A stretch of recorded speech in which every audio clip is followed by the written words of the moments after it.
নমস্কার বন্ধুরা, মন্টিস কিচেনে আপনাদের স্বাগত। আজকে একটি নিরামিষ রেসিপি, পোস্ত দিয়ে ধুন্দুলের তরকারি নিয়েছি। ধুন্দুল এবার ছোটো ছোটো করে কেটে নেব। একটা আলু নিয়েছি। এবার কড়াইয়ের মধ্যে দিয়ে দেবো সরষের তেল, কালো জিরে সোমবার আর ছোট ছোট করে কেটে রাখা আলু আর ধুন্দুল দিয়ে দেবো টমেটো কুচি আর ছোট ছোট করে কেটে রাখা কাঁচা লঙ্কা, স্বাদ মতো নুন, হলুদ গুঁড়ো। এবার একটু নাড়াচাড়া করে,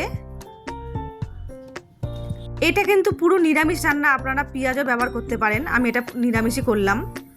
এবার 2 মিনিট ঢেকে সেদ্ধ করে নেব। আমি এখানে জল দিইনি। ব্যাস 2 মিনিট হয়ে গেছে, দেখুন জলও বেরিয়ে এসছে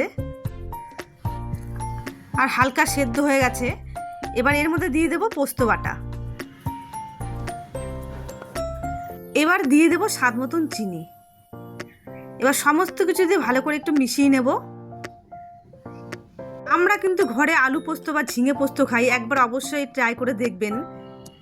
ফুল দিয়ে কিন্তু বেশ ভালোই লাগে। আবার 2 মিনিট একটু সেদ্ধ করে নেব। ব্যাস 2 মিনিট বাদে চলে এসেছি, হয়ে গেছে আমার, দেখুন।